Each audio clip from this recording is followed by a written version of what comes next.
I prefer glass. It takes 3 weeks for them to actually send out to get glasses. Everyone's wearing plastics. And the last time I got them back, I put them on so I could, like right now, I'm like, I have to look through here to see everything. So I had them, and this eye completely blurry. And so it took me like another week or two to go back to the glasses place. And I walk there. So it takes me an hour to walk there. And then they're like, eventually, we have to come back to get the eye doctor. The eye doctor comes back like a week later. So then I walk back there, another hour there, an hour back. But when I'm there, he's like, it was my handwriting. So he literally messed up the handwriting. So now anyways, I'm not looking down on everybody. It's just how I have to look at the script. And so welcome. This is the testing part of the Reinventing the Tattoo live stream. This is the Tattoo Weekly. If this is working for you on any of the streams, then let us know in the comment section or the chat where you're beaming in from. We have Caroline Evans, who's our special guest today. So I will try to make the introduction as expedient as I can. Okay, so let me check this out. Thank you very much for tuning in. It is September 11th, 2023. Time flies. This is the Tattoo Weekly, Season 2, Episode 5, I think. 4 or 5 or 6. I'm Gabe, and I'm joined with Fawn, my host. Lauren is in transit, I think, from Europe. And yeah, we're happy to talk about different tattoo news, tattoo events, and talk to different tattoo artists every Monday at 11-ish. So yeah, while we're testing these live streams, I'm going to let you, to make sure that they're all working technically, I'm going to let you know about the network and what we're up to. So welcome to Guy Aitchison's Reinventing the Tattoo Network, where tattoo artists, collectors, and the curious are all encouraged to join into these live streams, to meet us in real-world events, to share with each other, inspire each other, ultimately to create better art and tattoos together. We're beaming out 4 or 5 days a week and have turned into a high-quality network of on-demand tattoo and art shows. With low drama, high content and art stuff. You could find Reinventing the Tattoo in many of these fine places, in either of the app stores, the Google, whatever they call it, Google Play and the Apple App Store. Just do a search for Reinventing the Tattoo.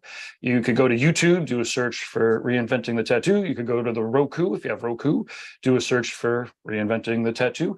The Roku's got like 12 to 15 channels going at any given time. It's crazy, including the Drunk Critique. We might take that down at some point, but it's still there for now. In any event, you could also find the audio versions of all of these shows on your podcast directories, Apple, Spotify. You guessed it, do a search for Reinventing the Tattoo.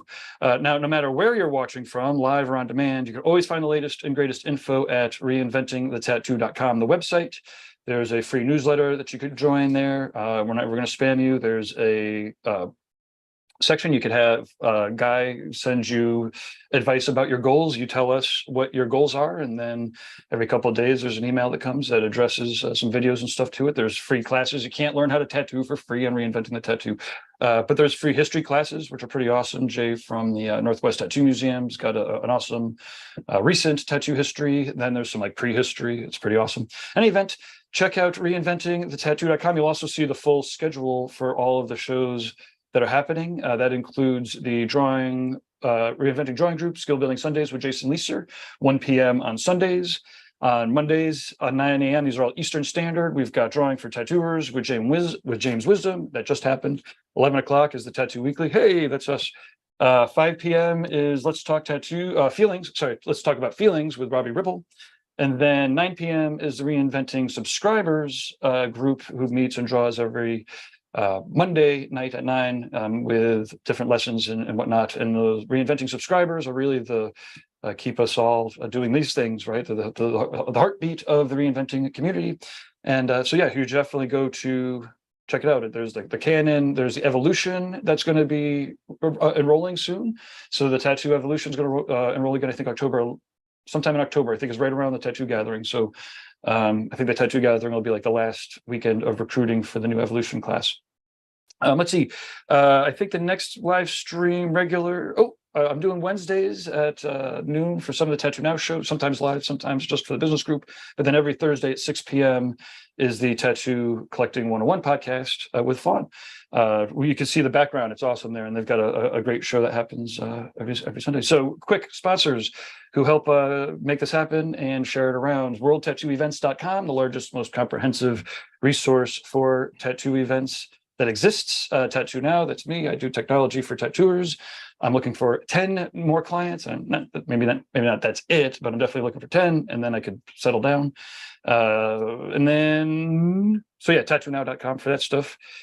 Yeah, let's see. I guess I'm getting to the end. Yay, that's great. Positive reviews on all the channels, but constructive criticism could come straight to us, management at Reinventing the Tattoo. And I'm excited to be presenting Caroline Evans and to check to see if how these streams are going. Hey, Fawn, thank you very much for being me in as co-host. And how are you doing, real quick? And then we'll introduce Caroline. Good. I've actually been tattooing quite a bit the last week. So the weeks that I'm like tattooing nonstop, I feel like I'm a little bit out of touch, but I've been getting some good work done. So if we get a chance, I'll maybe pull up some pictures of some of these things and we can talk about those later on. Awesome. And then you're going to be joining us at the High Lifestyle show that's coming up in like a week and a half now. Yeah, it's sneaking up quick. So that's fun. There's still tattooers that are signing up. We'll have probably about, I don't know, maybe a dozen, maybe up to 20 tattooers there. I'm debating on whether I want to just show up without anything scheduled and just have some like, cannabis related flash ready to go. And like, I've been playing around a lot with like glass art in my tattoos. Like I always have, but lately I've been doing a lot of the like wigwag stuff that you see in a lot of real heady glass work. So I could just like tattoo little wigwags all day and have a blast, or I could probably take one of my stoner friends out with me and actually like do a nice big piece and show off. I haven't really decided yet, but maybe a little of both. Maybe I'll work on a project and do a whole bunch of little ones.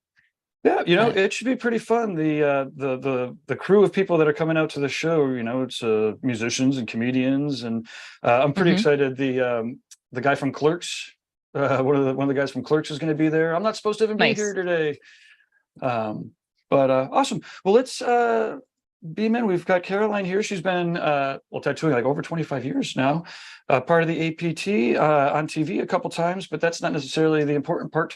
Caroline, thanks for joining us Monday morning. Thank you for having me. I'm excited to be here. Awesome. So do you want to fill us in a little bit about some of your recent activities? I don't even remember the first time I met you. It must have been forever ago at one of the events, but I know that you've been part of the APT, and in the last like year or so, it's been pretty eventful. So just to start you off a little bit, let us know a little bit about what's been going on in the last year or two in your world. Oh, a lot. Basically, I had been just a member of the APT since I started tattooing in 98. And over the years, every once in a while, they'd ask me to be a little bit more, active, like, get on the board.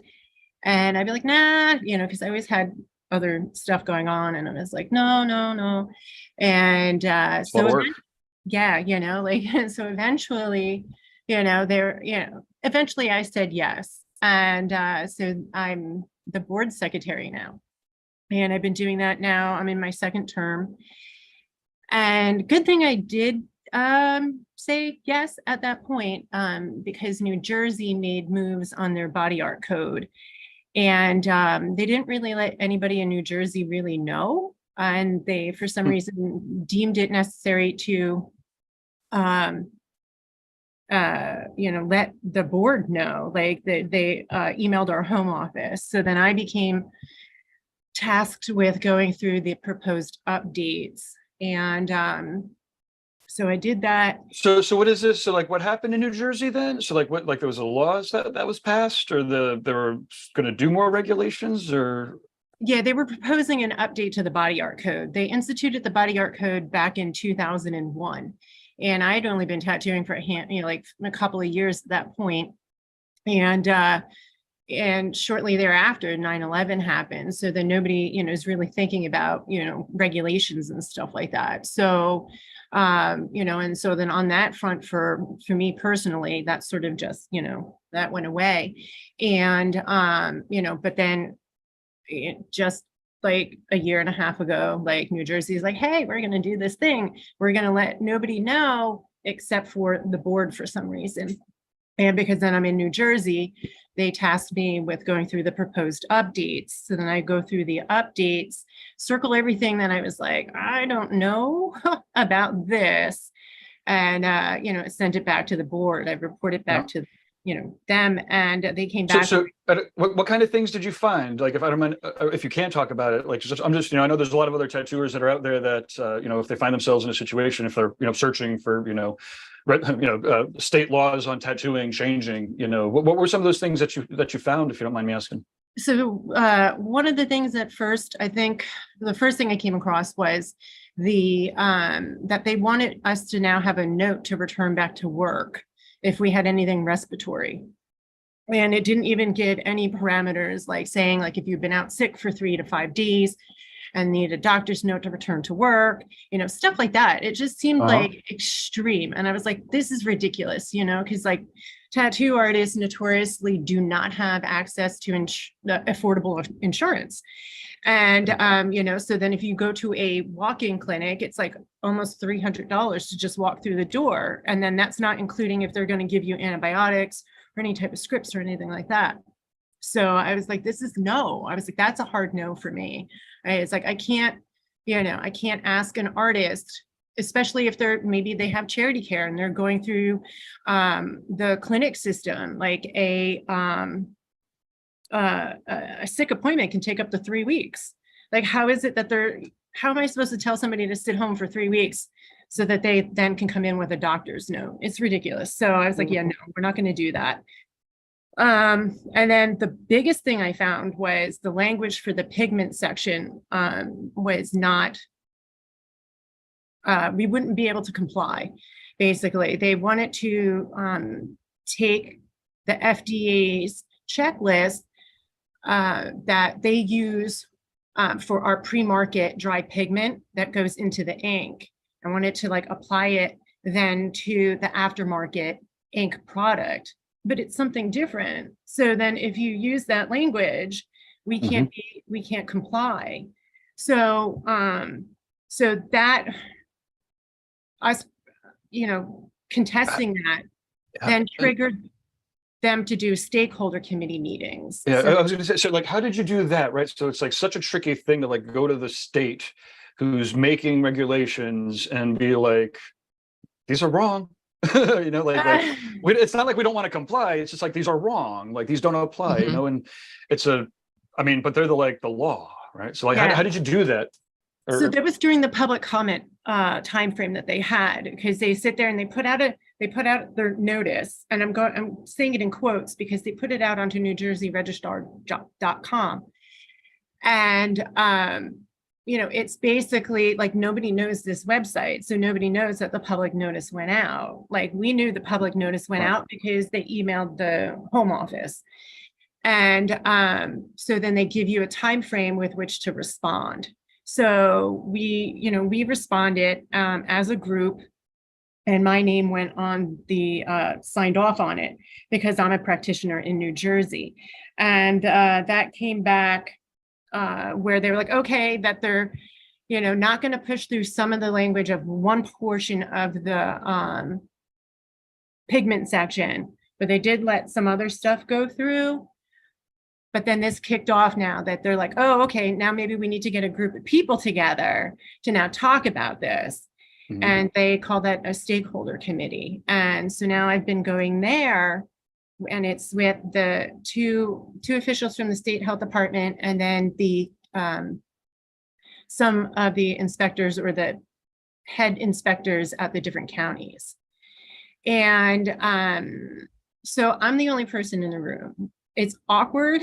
And I don't, and it, like, my feeling is that I'm trying to educate these people who are not educated on what we do. and they have a different agenda than I do. They're also being paid to be at that meeting. This is on Mhm. my time off, so, I'm not being paid to be there. And I go in and I feel like I'm getting a lot of pushback. I feel like they're sort of hearing me, but not quite. And that it's sort of not real. You know what I mean? It's just like I'm Mhm. getting like lip service as opposed to actual, like, are you guys, you're here for the state health, the public safety. Is that our actual agenda? So I feel, I don't know what, to me, I honestly, I feel like I don't know what their agenda is. And like, It's funny, even though like it's questionable what their agenda is, it's awesome that like you have the wherewithal to like stand up for your community, to actually like stand up and be like, hey, this isn't right. And the fact that you do take your personal time to do that, um, there are huge things that can be accomplished just by one person being like, wait a second, this isn't right. We need to change the way that this is worded. It's not like we don't need do we need regulation in our field? Yes, we do need to be regulated. We need, artists need to be held accountable. We do, but the regulation needs to be reasonable. We within like 99% of us professional tattooers, we work very safe. We work in very, we self-regulate very well. But yes, there still needs to be regulatory systems. But it's incredibly important, the artists in each community that actually like will stand up to like the different boards, the health departments, and say like, hey, it's not that we're not trying to be compliant, we just need to adjust these codes. Or if we're adjusting the codes, we need to work together so it's reasonable adjustments. So like, as awkward as it is that, a lot of times you're the only one standing there voicing your community, our community, it's incredibly important. And thank you for doing that. Like, I'm not in New Jersey, but that has a ripple effect for our entire community. Whatever happens in one state kind of like ripples to the states around it. So, if there's a drastic change in one area, it can affect everybody. It's not like, oh, well, that's New Jersey, that's not my problem. It absolutely is my problem, and it's really important that you have the wherewithal to like basically fight that fight, even though it is awkward to be there alone and to be there like, you know, being the educated voice of our industry in your area. Keep doing that. It's incredibly important. It sounds like once we start talking about specific codes and specific verbiage, it gets very overwhelming to the like average person and average tattooer. But if it isn't for the nerds kind of coming together and like, like the whole point of the APT is to like come together and have an organized voice. So even those moments where it's awkward to be that fighter and that voice for us, thank you for doing that. Like it's incredibly important. Thank you. Like, it's like, honestly, we're trying to, try to get a group of New Jersey artists, because right now I'm there as a representative of the APT. So there's sort of not even a voice in the room for New Jersey artists per se. Like, yeah, I could wear, both hats and stuff like that. But, I haven't heard from the New Jersey artists, and so we're trying to rally them right now. Because it isn't, it's lawmaking, like, if they're making codes for a specific community, that community should and has to have input. And The other thing is, I think a lot of people don't realize how easy it is to actually like get in touch with members of the APT, with you.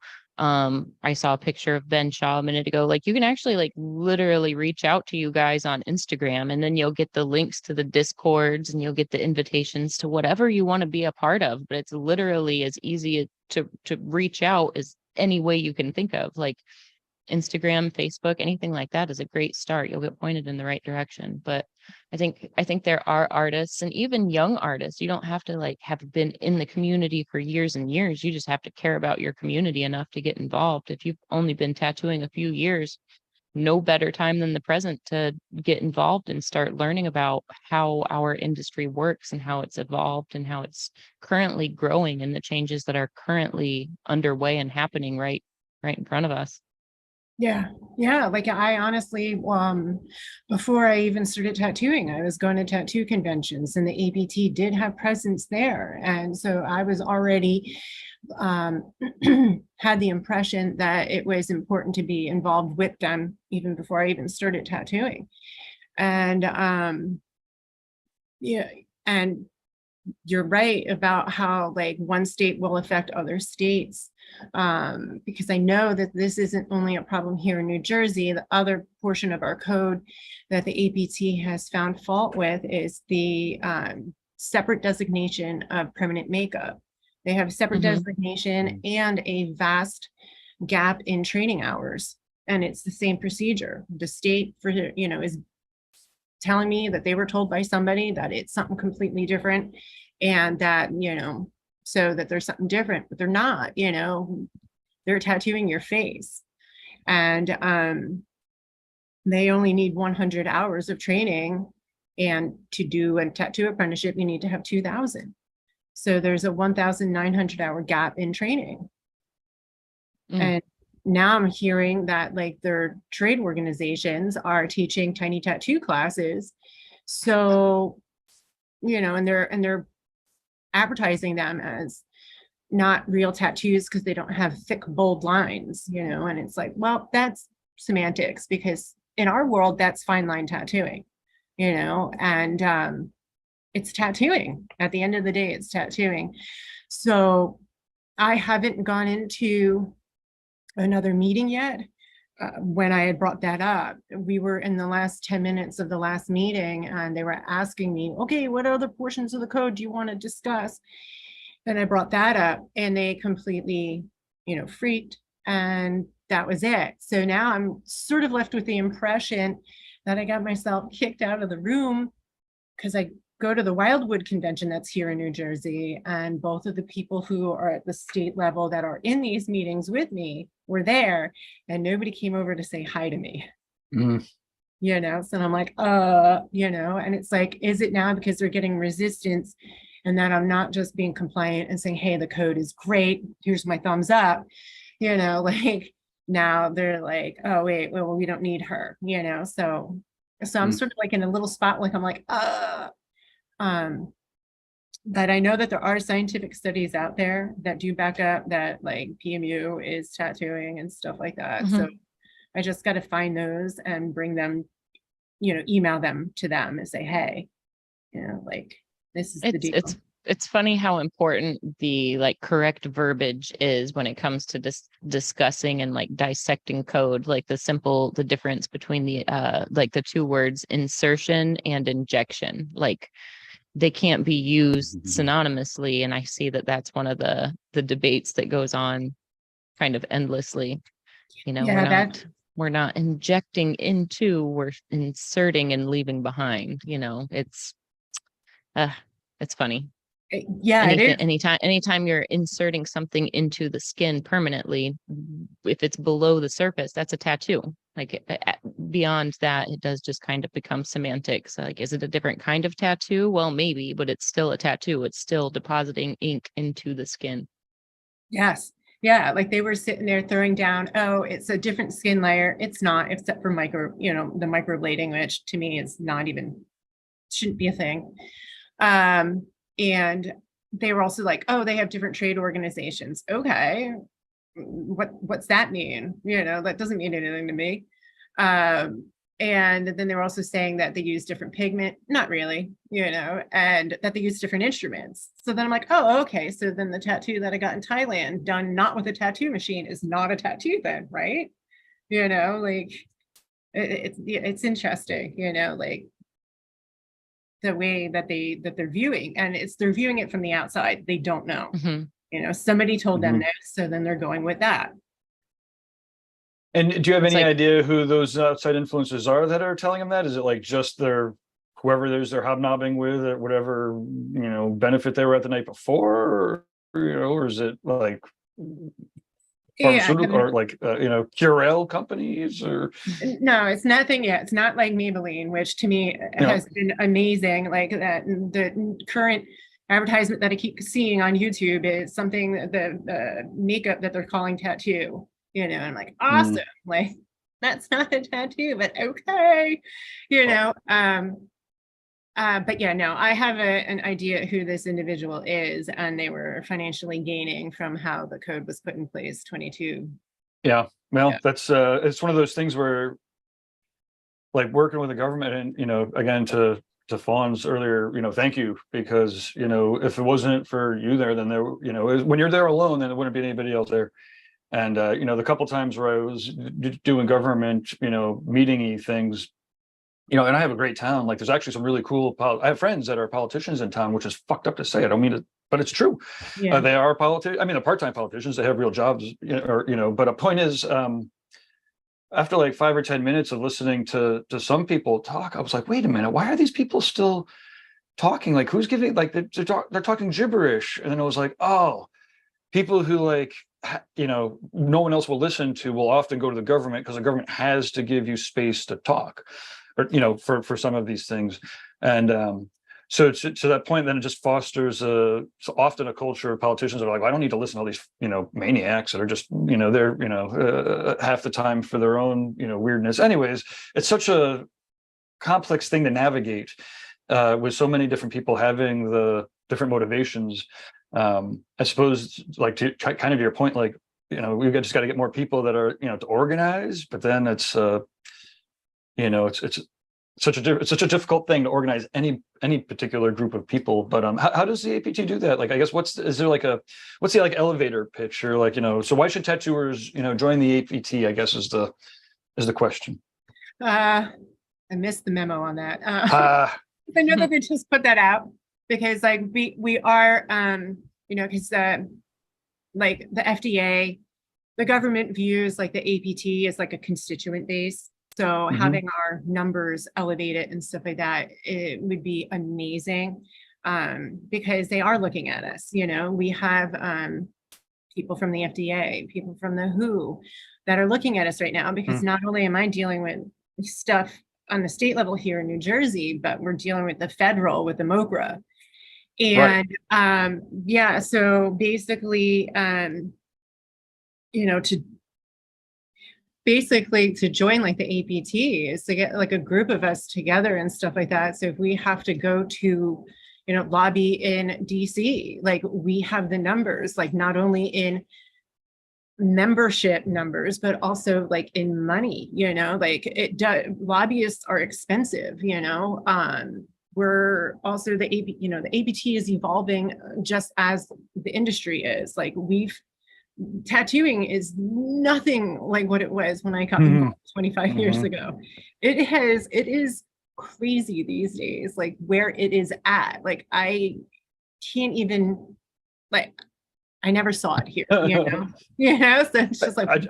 I remember decades of old timers being like, it can't get any bigger than this. The bubble's going to pop soon. Oh, now we've got 6 tattoo magazines. It's going to pop. Bubble's going to pop soon. Now we've got 12 tattoo going to pop. Now we've got TV shows. It's going to be the end of us all. Bubble's going to pop soon. And now we're here, and like, the bubble's going to pop soon. Right. Like how far can TikTok take it, really? Right. And it's like, I do talk to, people who have more time in than me, and they, and they're just like, they're not comfortable, like where we're headed, or where they perceive us to be heading. And that's what we're trying to keep control of, like, again, like we're going back to like our ingredients in our ink. Tattoo artists had control of that at one point because they were producing that for themselves. They were getting tried and true recipes from their mentors, using them, and moving, forward with that. And mostly tried and true. Right. Yeah. Like, because I do know I've heard stories. I'm like, what? Like, they were doing what to the ink? They put that in there, but, but now a lot of our supply companies are no longer owned by individual tattoo artists.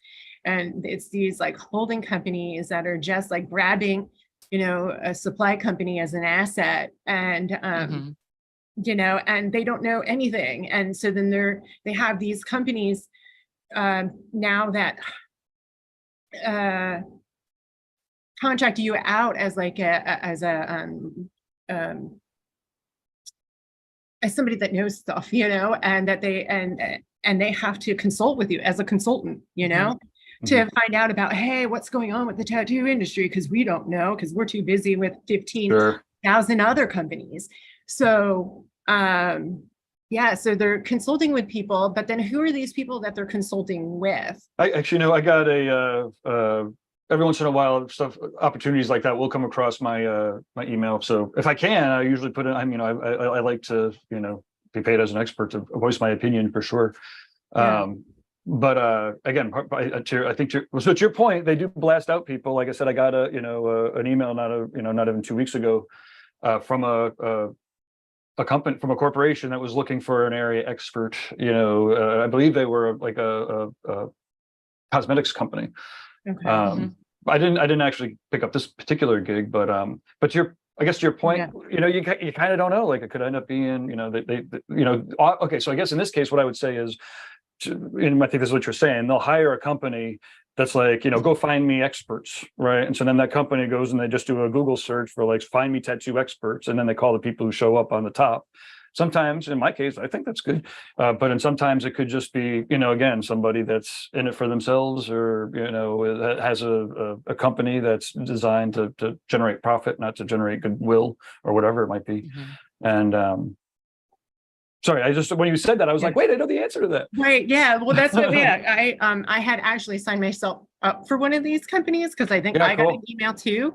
Yeah. Because I remember it was something that was brought up in a board meeting. And so I went and I started Googling. So, and I signed myself up, but I've never been picked because I think I have my rate too high. I'm like, if you want information from me, you're going to have to pay good. Oh yeah, no, absolutely. $1,000 a day, $250 an hour, I mean, especially if it's going to be somebody that's going to just like, say, hey, I just want your expert opinion on this stuff, right?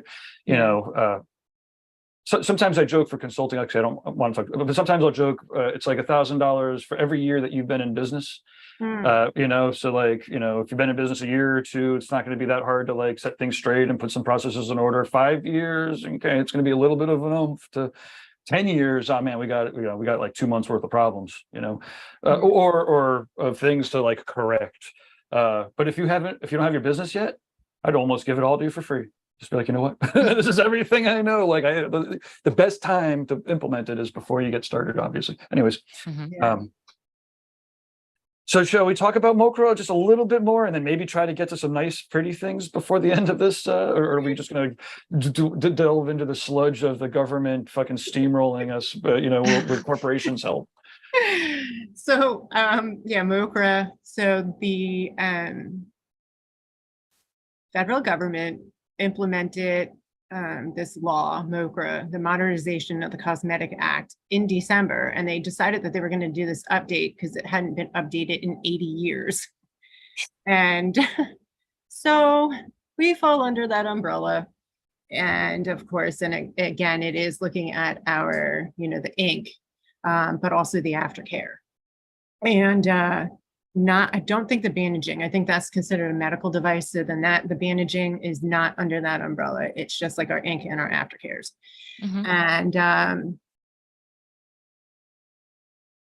according to what I know, it's more or less like that the FDA wasn't aware that they were doing this.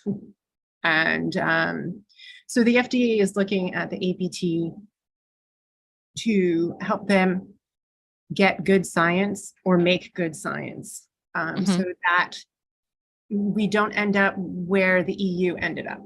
The EU supposedly used bad science to say that the phthalo green and the phthalo blue were bad, and so that they were now not allowed to use that as the pigment, dry pigment in the ink. And I think according to Selena, what she heard in Vienna was those inks, after they hit the market, started giving people bad reactions, so that they actually did a recall in Germany. Mm. And so now like WHO and the FDA are like, yeah, no, like, no. So we're pulling together a study. When you say the WHO, you mean the World Health Right. Organization, Yeah, the right? World Health, yeah. Yes, the World Health Organization. So the APT, we have a subcommittee called the Pigment Committee. And we have some of our like manufacturers, like some people industry with us and scientists and stuff like that. So we're pulling together a study that will be, deemed good science. We're going through one of the universities. And so then, of course, then the study needs to be checked by a specific company that checks studies to make sure that it hits all the marks that it needs to before then we're going to start putting it out. And So you're actually gathering clinical data, like yes, clinical scientific data. yeah. And what we're trying to do, because there's so many things out there saying that tattooing leads to cancer for some reason. And so we're putting together like the study, where we're going to try to reach out to people who are not tattooed, people who are tattooed and stuff like that, and compare, basically like how much tattooing have you had done? Like, do you know the types of, ink use type deal, like what was your aftercare? Did you listen to your, like just a whole bunch of stuff like that, so that we're pulling, like data, like from all different types of areas of people, geographical, stuff and whatnot, and pulling it all together to say that, like what we're doing is, it's safe. We've been doing this for how many, thousands of years. Like, I know, like, yes, like currently there's a way more, colors of ink and stuff like that, and like different, so then that means different, add pigment, dry pigment in there and stuff like that. So then we've had like, a millennia ago. But yeah, like we're just trying to get this all pulled together and be like, look, tattooing is safe, like, and we have we just have you, how many people like 25 years after getting tattooed, did their arm fall off, like. This is pretty rare. Right. Pretty rare. Right. So yeah.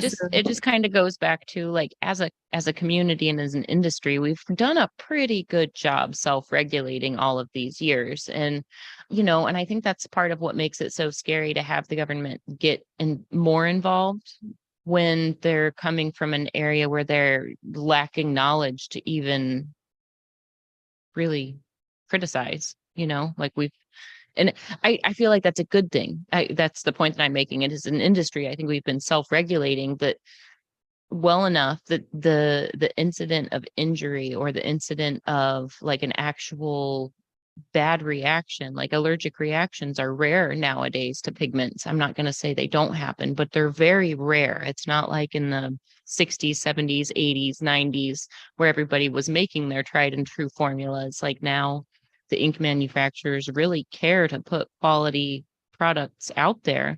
So like when our standard as an industry is already so high, it gets scary to think that the grip could get tighter because we hold ourselves to a pretty high standard already. Yeah, well, I mean, that's like the nature of regulation. The unfortunate reality of the nature of regulation is that you regulate for the bottom, right? Like, so my wife teaches infants, right? She's like an expert infant teacher, 30 years. She's a fucking brain scientist expert, right? But when the state regulators come in, they're like, basically regulating for a 16-year-old with no education, taking care of a baby, right? So it's like they have all these rules and regulations into place for like to keep the bottom safe, but it hinders or it could hinder just common sense sometimes, or certainly expert, opinions. And again, it seems like it's a similar-ish thing, right? Like when they're coming in to regulate the inks and whatnot, it's like they're not regulating for the best in class, snooty tattooers. They're regulating for like people who are just, mixing shit up and selling it. Which again, it's not in our world, right? But like we're not buying anything off of Amazon. Yeah. Right. Like that's what it is. Yeah. I do find it funny. Like if if you're a tattooer, if you're in this industry and you've never actually taken the time to like read your state and local codes, first of all, shame on you. You should do that, like any community that you're living in. But like when I would read through codes as they're written, sometimes I would read a specific code and it would be like, who actually did that to the point where it had to be put in writing? Like, to me, that's common sense. That shouldn't be a code. But like, for instance, one that has always cracked me up is that your fingernails are to be short and well kept. What happened? What happened that had to be put into writing? Like that's always been my curiosity. And there are a few others, like sometimes they involve like animals and things like that, where like, well, yeah, that somebody clearly should have known better. But sometimes I just wonder what happened for that to actually be placed into code. Yeah, Caroline, you own it. You own your tattoo shop, Caroline. Yes, I presume. do. Yeah, like Yeah. do you have a handbook? No. Okay, My lawyer. kind of surprised, but Right. maybe Well, I had asked my lawyer about it because I did put together like a handbook at one point because I've years ago tried to. makes sense. Yeah. And but then he's like, well, because we're here in New Jersey. They're independent And so then- contractors. You probably can't have one or something. He was like, basically, he's like that basically, if you put anything in writing, they can weaponize it against you. Yeah, sure. Finding the loopholes and stuff like that. So he's like, you're better off without. I was like, oh, okay. Well, fair enough. Sometimes when I was putting shit into the handbook, I'm like, to your point, Fawn, I'm like, I can't believe I have to put this into the handbook, you know. But on the other hand, you know, sometimes there's like a code of conduct. Like most tattoo shops don't open up a business with like, you know, this is our code of conduct. This is our dress code. This is the way that we present ourselves to everybody that walks through the door. It's usually like, ah, shit, like, you know, I'm tattooing on people and they're coming back with their friends and family, and then random people show up too. And now I got to like figure out what to do. But again, for me, like I guess that handbook, it's true. You have to hold yourself to it, right? And I think that it probably changes depending on like some shops probably just can't legally have a handbook, and some probably legally have to have a handbook. Depending on the state you're in or whatever situation you're in. But for me, I've always found that again, it's like we could always go back and be like, look, you can't, you know, tell abortion jokes or whatever it was that came up at the time that was, you know, we had to put into the handbook. We could like we had it in there, so at least we, you know, we could point to it, be like, look, no, you know, bad joke, or like, you know, no stupid joke or whatever it might be, no racist jokes, no sexist jokes or whatever. Yep. And again, you might be like, how come I actually have to like tell a bunch of grown people not to like say stupid shit in front of the public? Yeah, common sense would dictate like banners, but Yeah. But I guess just to wrap it up, I guess ultimately tattooers who don't care about those standards are always going to gravitate towards shops that don't articulate them. And if you don't articulate them with your recruiting and your hiring, who knows, you know, again, you could all be into like truth, you know, could all be into awesome tattoos, you know, and being cool to clients. But like, that doesn't mean we all want to show up to work on the same time or set expectations and deliver or whatever it might be. Anyways, I don't need that. Didn't mean to get off base. Oh, Creature Cave says, Dave, I'm going to hold you to that. And I was like, oh, what are you going to hold me to? And it looks like they might be opening up a shop. I'm like, well, so I guess to amend that, it's free as long as the booze are flowing. And I'm a light drunk these days, so. Yeah, I use my more or less like the exposure control plan sort of as like a handbook. Yeah, okay, fair enough. No. Yeah, that's probably the closest thing to in Michigan. I had to write an exposure control plan. I was sitting here trying to think of what it was called, but that's probably the closest thing to a handbook. But that's really just like in case this happens, do this policy guide. Yeah, I try to not write those because it's like, well, they're also for employees. So it's like, for me, the exposure control plan, I mean, I've always had them, but like, I'm going to hire somebody that does health stuff to, you know, maybe somebody like you, Karen, or maybe, I know, like other people, you know, I always hire an expert to kind of help me along with that. But that is kind of amazing. I'd be interested to know, don't say like no in the comments, but you know, if you don't have an exposure control plan at your tattoo studio, or if you're working at a studio and you don't know where the exposure control plan is, you know, I mean, again, I hate to like put everybody It's one of those on things that alert, should be but- covered in our apprenticeships, though. Like if you have an 1000%. exposure, this is what happens. So like And- for those of us to think like, do we have one here at Red Tree? Absolutely. Could Yeah. I tell you where it is?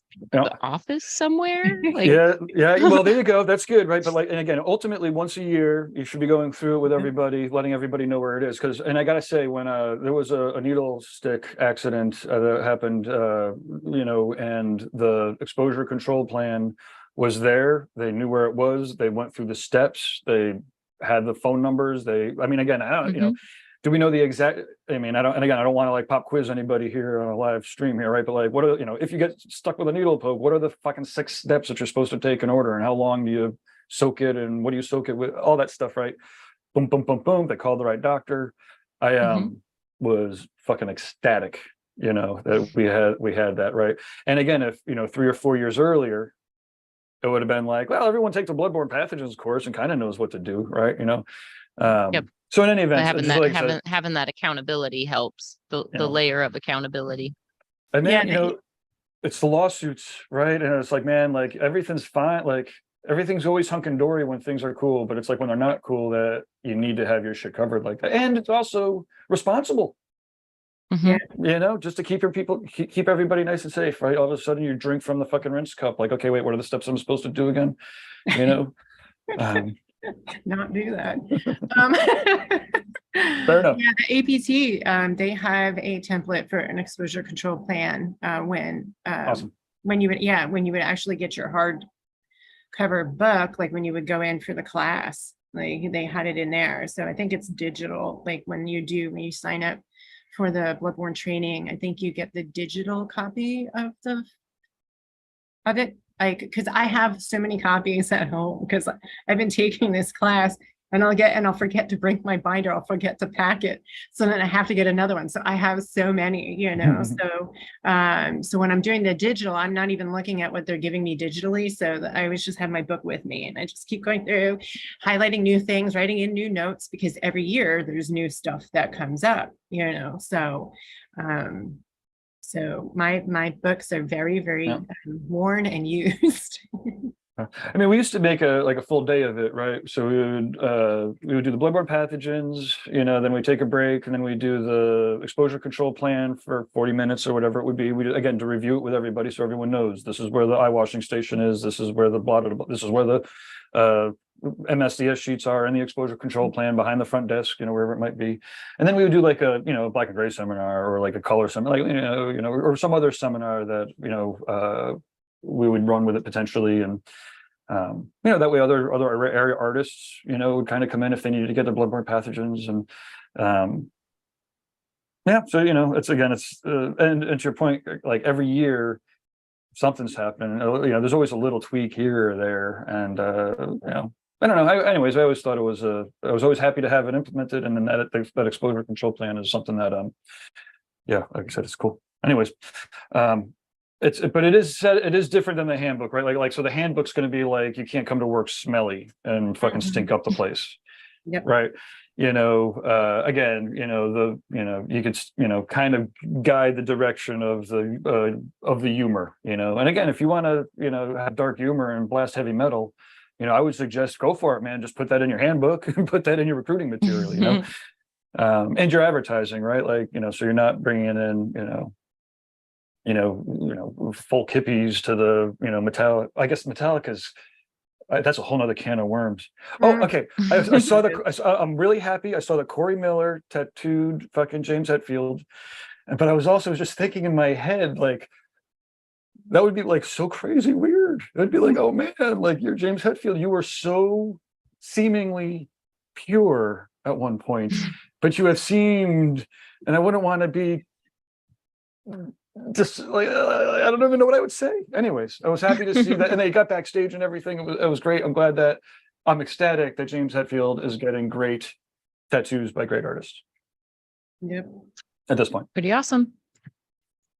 Well, we're a few minutes away. We could just chit chat a little bit or. Well, I was thinking about putting Caroline on the spot, and we usually often we have a segment about different podcasts or YouTube channels or some sort of media that we might want to pass along to our viewers? Off the top of your head, do you have any like podcasts or YouTube channels that you listen to or watch? It doesn't have to be tattooing. Oh, yeah, like, because I have so much like going on, like with the state and the federal stuff. So my background noise is always like true crime. So Mhm, mhm. so like Bailey Sarian with her murder mystery makeup on Mondays, Annie Elise, Eleanor O'Neill, and like, oh God, there's so many others, like and so YouTube just knows. Awesome, yeah, It's sure. and then every once in a while, one of like Tattoo Now reinventing will pop up, but Nice. because I have like, it's so much like, I don't know if it's just like a female thing or if it's just because your brain can only absorb so much information, and because I've been dealing with all of the regulatory stuff, that like any like tattoo stuff right now, it's sort of just like because I want to sit and I just want to watch, but I don't have the time to do that because I want, Sure. like, if I'm gonna have tattoo stuff on, it's educational for me, and I want to be able to absorb it, and so I try to have that on at the shop. Sometimes it's difficult because then you're tattooing and then you're absorbed in what you're doing, Sure, of course, of And course. then you're Yeah. not listening to the podcast, and I'm just like, God, how do I make this all fit into a day? It's crazy. If I don't do too much true crime. Back when the internet was first starting off, I hit some of those, early FTP sites where you download the crazy videos, and I saw some shit. I was like, wow, not down.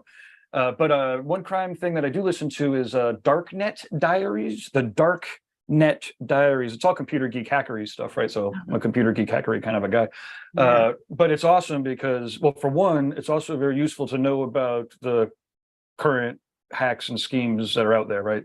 So you could like tell your mother, they don't have your whole internet history, or if they have your whole internet history, don't worry, they're not going to fucking release it because just don't- Netflix is not texting you. That is Exactly, not Netflix. exactly. Well, now they help people call up, right? So that's the crazy Mhm. part. Like you could completely profile people, and you could have the AI go out and scope it out and profile you. And then, I mean, on the swipe left, swipe right fucking apps, they'll upload. You could get catfished by an AI that knows your personality. It's fucking horrific. So like it'll start these conversations with you and bring up topics from your fucking, from your MySpace account from fucking 10 years ago, or 15 years ago. Great. But anyway, point is Darknet Diaries is a great true crime.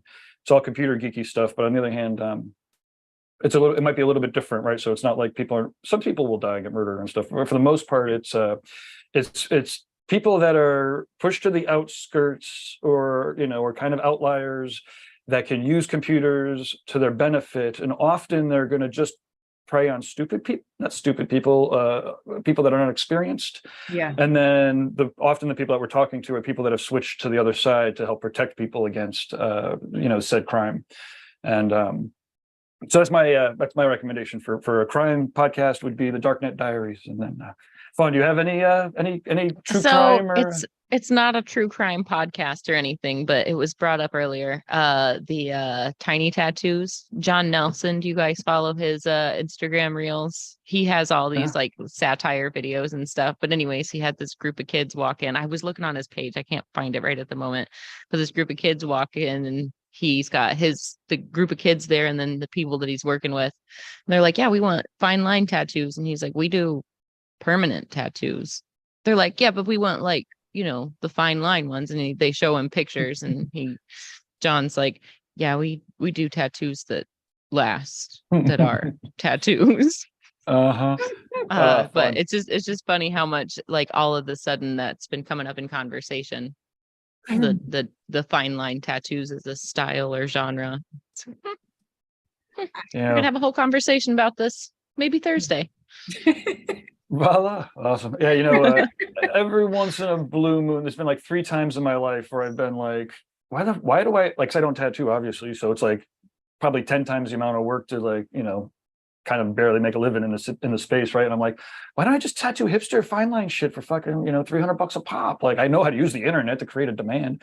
And but I'll leave that to everybody else. And you know, and the other thing that I didn't realize that as a, you know, when I'm creating these environments and whatnot, people that are doing those types of styles of tattoos, you know, usually after a year, they've already learned enough from the environments that I'm creating that you know, to do that kind of tattoo, you don't need to like take master classes in oil painting, you know, Yeah. and know how it translates over into the tattoo cover-ups, right? It's a almost a completely different arena of tattooing. I love that part, right? I mean, it's great. I mean, I guess to wrap up, you know, after 25 years, you know, it's changed so much. Like, you know, when I got, you know, kind of started doing computer stuff in the mid 90s and the early 2000s, like whatever, there was 3 to 12 to 25 tattooers, you know, that you could look to that would be educating people and influencing people. And now there's probably 25 movements of tattooing that I don't even know exist, you know, that have full economies of scale and shit. It's like, wow. It's both, you know, it's crazy and it's awesome. And I mean, I guess for the most part, it's just awesome, but it is crazy. It is, I will agree.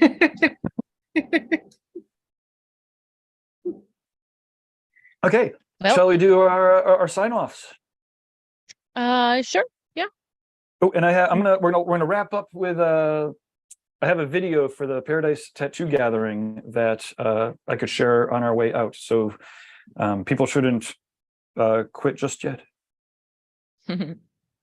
Well, I'm Fawn. You can catch me Thursdays on Tattoo Collecting 101 right here on the Reinventing Network. I think this week we're going to be talking about tiny tattoos since it's come up a few times, and I've been finding all kinds of just fun little parodies that are going to segue into great conversation. So, fine line tattoos. Is it a genre? Is it not a genre? Is it a cop out? We'll let you decide. Join us Thursday. Is that going to be covered in 2 years? Absolutely. When you're ready to get a real tattoo, most likely. But Oh my God, that's what, like, when I first started tattooing, the Cherry Creek, that's all tiny little stuff. And yeah, oh my God. Some of it held up over time. Some of it didn't. So, but yeah, I'm Caroline Evans. My shop here is in New Jersey, Radiant Energy Tattoo in Brick. And my Instagram, I think, is Caroline Ann Evans. I'm so bad at promoting myself. And my website is tattoosbycaroline.com, and the shop is my Radiant Energy tattoo.net. Awesome. And if we could take anything, it is get in there and volunteer and get your voice heard. So maybe the other tattooers that might be there first aren't going to be alone. And join the APT. It's a pretty regular, you know, fee. It's not horrendous at all. And you will be joining a lot of great other tattooers and support people in the tattoo world. So I'm Gabe Ripley, tattoonow.com, and also co-producer of Paradise Tattoo Gathering. If you don't go, then I might not eat dinner. No, that's not true at all. But I should be promoting it. Paradise Tattoo Gathering, October 12th to the 15th. And I'm going to play a video right now so that hopefully you're still watching. Anyways, thanks again, everybody. We'll catch up next week.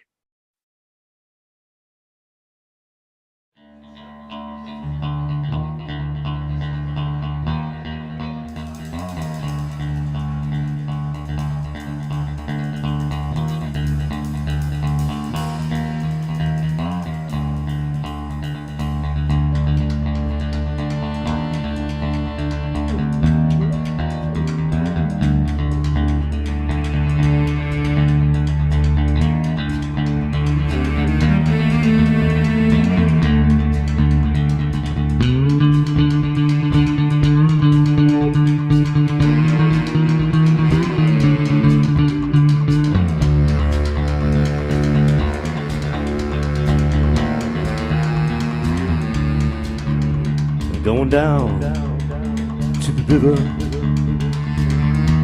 there's a man I want to see. Yeah, he's a ferryman, he'll recognize me.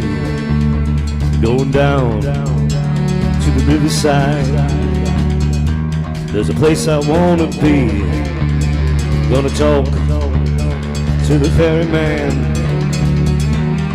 be expecting me. I'm crossing over now, to the other side.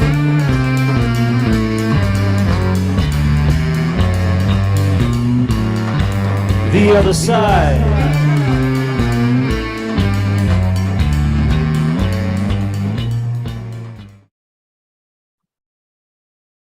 Okay. Oh, hey, you're still here. You're still here. I'm checking the video out. Awesome. Hey, man, I have to make like 2 more of those. There's so many awesome people coming. It's like, I love to see it, but I'm like, oh man, I missed like 10 different people I'm supposed to put in there. But yeah, I'm psyched. Vapors looking Morphine good. are going to be playing the Friday night show. And, They were so rad last year. you know, Definitely it's, enjoyed them. It's an Was audio it delight. last year or the year before? I can't remember now. It was I the year think before. it was 2 years ago. It was the BYOB. Yep.